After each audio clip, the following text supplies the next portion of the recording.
Жогорку кеңештин жыйынында парламент төрагасынын кызмат ордуна депутат Марлен Маматалиевдин талапкерлиги каралды. Ага ылайык Марлен Маматалиев Жогорку кеңештин төрагасы болуп шайланды. Анын талапкерлигине 77 эл өкүлү макул жана 5 депутат каршы деп добуш берген.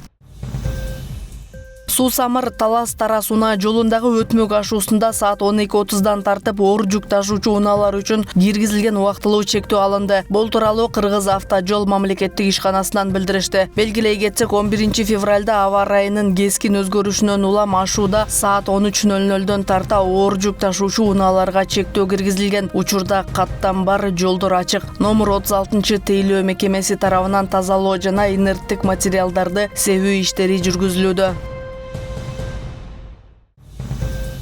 Бишкектеги 7 апрель көчөсүнүн Медеров жана Акунбаев көчөлөрүнүн ортосундагы тилкесинде жылуулук тармагында авария катталды. Бул тууралуу мэриядан билдиришти. Учурда Бишкек жылуулук тармагы муниципалдык ишканасы тарабынан оңдоо калыбына келтирүү иштери жүргүзүлүүдө. Авария түтүктөр эскиргендиктен келип чыккан. Мында жылуулук түтүктөрү 1974-1986 жылдары курулган. Оңдоо иштеринин жүрүшүндө шаардын түштүк бөлүгүндө жылуулук энергиясын берүү убактылуу чектелиши мүмкүн деп айтылат маалыматта. Ишкана туруктуу жылуулук менен камсыздоону калыбына келтирүү үчүн зарыл чараларды көрүүдө.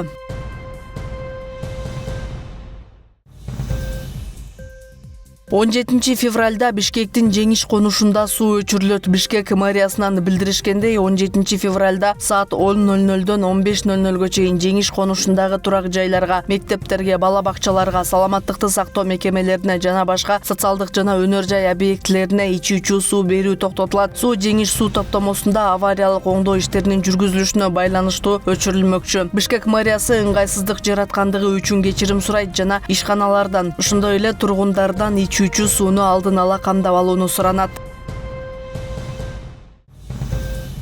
Акыркы окуяларга тактап айтканда, УКМК төрагасынын кызматтан кетүүсүнө байланыштуу маалымат мейкиндигинде улуттук коопсуздук органдарынын ишмердүүлүгүн каралоого багытталган айрым кызыктар күчтөрдүн аракеттери байкалууда. Бул тууралуу атайын кызматтан билдиришти. Таралып жаткан билдирүүлөр жана түшүндүрмөлөр бир тараптуу мүнөзгө ээ болуп, жарандардын мамлекеттик институттарга болгон ишенимин солгундатууга багытталган. Улуттук коопсуздук органдарынын кызматкерлери Кыргызстандын жогорку башкы кол башчысына баш ийет. Улуттук коопсуздук органдары мыйзамдуулук, объекттүүлүк жана коомчулук алдындагы жоопкерчилик принциптерин жетекчиликке алып, өлкөнүн конституциясынын жана мыйзамдарынын алкагында так иш алып барышат. Мекеменин негизги артыкчылыгы улуттук коопсуздукту камсыз кылуу, конституциялык түзүлүштү, жарандардын укуктарын жана эркиндиктерин коргоо, чакырыктарга жана коркунучтарга, терроризмге жана экстремизмге, коррупцияга жана башка коркунучтарга каршы туруу болуп саналат. Ар кандай суроолор жана кооптонуулар мыйзам чегинде, фактыларга жана текшерилген маалыматтарга таянып гана чечилиши керек деп эсептейбиз. Мамлекеттик органдардын кадыр баркына далил келтирбестен доо кетирүү аракеттери конкреттүү бир мекемеге гана эмес, коомдогу жалпы ишеним деңгээлине да зыян келтирет. Биз коомчулуктун айрым өкүлдөрүн, жалпыга маалымдоо каражаттарын жана айрым жогорку кызматтагы адамдарды Кыргыз Республикасынын улуттук коопсуздук мамлекеттик комитетинин кызматкерлери өздөрүнүн функционалдык милдеттерин абийирдүү жана жоопкерчиликтүү аткарып жаткандыктан аларга карата катуу сын айтуудан алыс болууга чакырабыз деп айтылат маалыматта. УКМК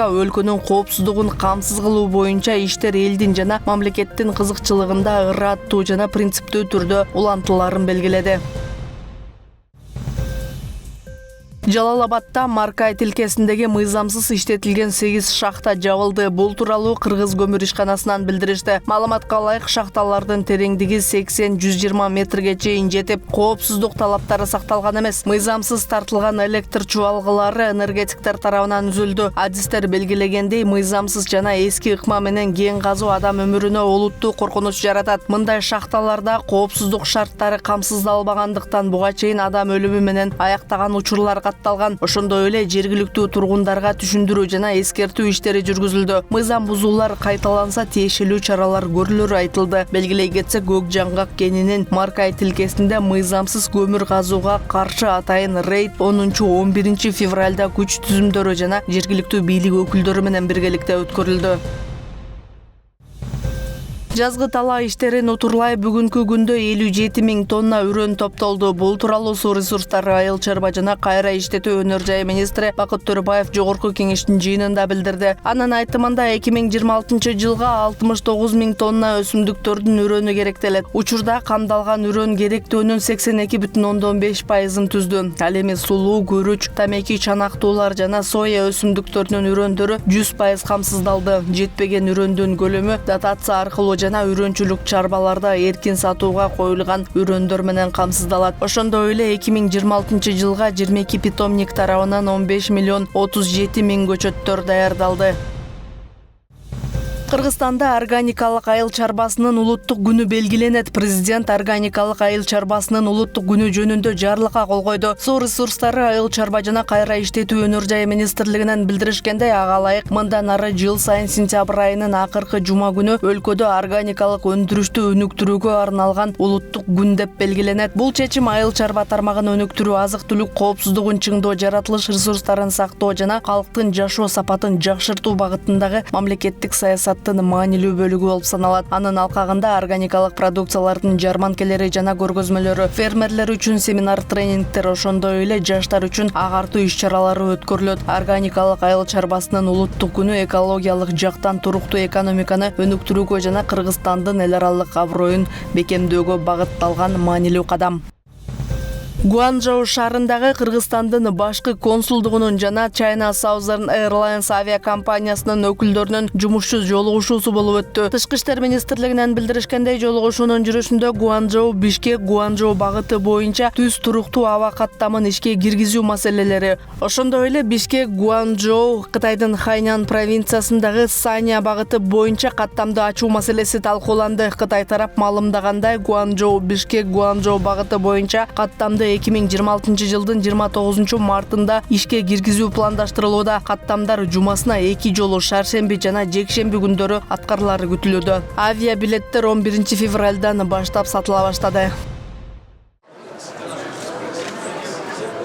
11 февралда Бишкек шаарында Иран Ислам Республикасынын элчилиги Ислам революциясынын жеңишинин 47 жылдыгын өткөрдү. Аталган иш-чара Кыргыз Республикасынын Тышкы иштер министрлигинин колдоосу менен өттү. Салтанаттуу иш-чарага Иран Ислам Республикасынын Кыргызстандагы ыйгарым укуктуу элчиси Голлам Хосейн Ядгер мырза жана анын кызматкерлери, ошондой эле бир катар чет өлкөлүк элчиликтердин өкүлдөрү, Тышкы иштер министрлигинин кызматкерлери жана коомдук ишмерлер катышты. Иран Ислам Республикасы менен Кыргызстан өкмөтү 1992 жылдан бери кызматташып келет. 10 жыл аралыгында эки өлкө ортосунда бекем достук мамилелер түзүлүп, соода экономикалык алакаларды жүргүзүп келишет. Белгилей кетсек, Иранда революция күнү жыл сайын 11 февралда 1979 жылы монархиянын кулатылганын жана ислам дининин лидери Аятолла Хомейни жетектеген жаңы администрациянын орношун эскерүү үчүн белгиленет.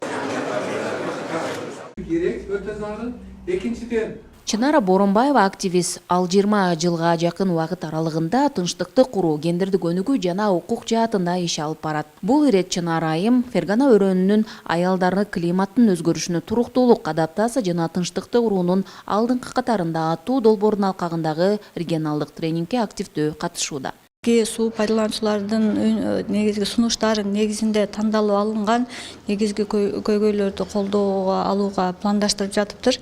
Анан биздин фонддагы ушул жергиликтүү эл менен иштешип, ошо элден көтөрүлүп чыккан маселелерди чечилишине өзүнүн салымын кошобуз деп пландап атабыз. Окутуу программасы негизги жергиликтүү элди комплекстүү камтуу форматында өткөрүлүп, 2 күндүк тренингди камтыйт. Биринчи күнүндө жарандык коом уюмдарынын, аялдар уюмдарынын жана жергиликтүү активисттердин өкүлдөрү үчүн өтөт. Ал эми экинчи күндө болсо жергиликтүү өз алдынча башкаруу органдарынын, айыл өкмөттөрүнүн, жергиликтүү кеңештердин жана башкаруучулук кадрлардын өкүлдөрү үчүн өтөт. Суга суу өтө курчма немеде турат да. Кожарык каналдан суу келбейт. Келген чакта 1 саат 2 саатта токтойт. Сайдан суу чыкпайт, же башка скважиналарда жараксыз болуп иштен чыккан.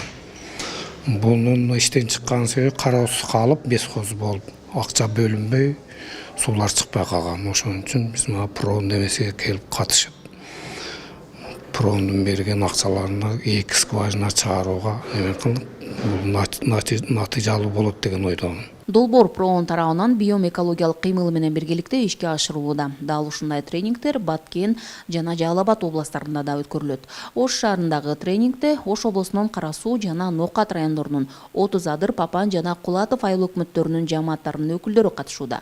Мындай формат жергиликтүү башкаруунун формалдуу түзүмдөрү менен катар жергиликтүү маселелерди чечүүгө активдүү тартылган жарандык коом өкүлдөрү менен иштешүүгө мүмкүндүк берет. Көпчүлүгүнүн түшүнүгү боюнча Папан айыл өкмөтү Акбуранын башы деп көп жакшы кабыл алышат, бирок Акбура дайрасы айылдын ортосунан алып өткөн үчүн суугат жерлерге суу жетпейт.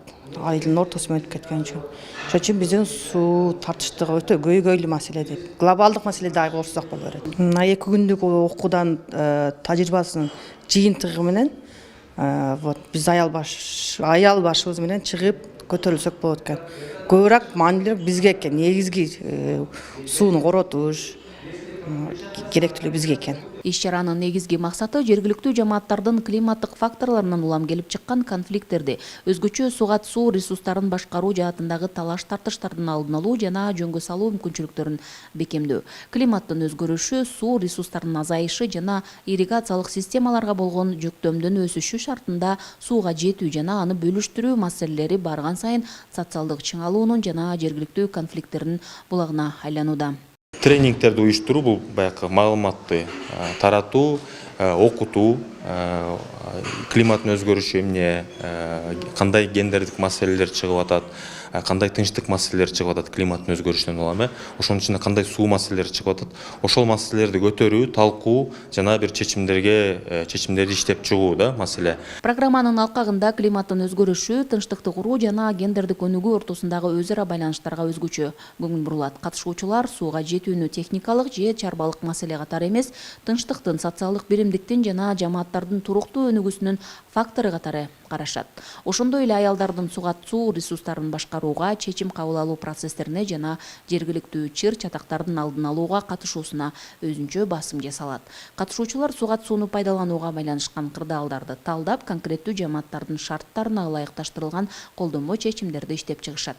Программа көйгөйлөрдү биргелешип талдоо жана туруктуу чечимдерди иштеп чыгуу боюнча практикалык көндүмдөрдү калыптандырууну көздөйт. Долбоор аялдар тынчтык жана коопсуздук күн тартибине Кыргыз Республикасынын гендердик теңчилик жана климатка адаптация болуу үчүн улуттук артыкчылыктарына шайкеш ишке ашырылып, Фергана өрөөнүндө сугат суу ресурстарын башкаруунун туруктуу, инклюзивдүү жана тынч моделдерин калыптандырууга багытталган. Гүлжан Ажыматова, Эркинбек Баймуратов, Ош облусу.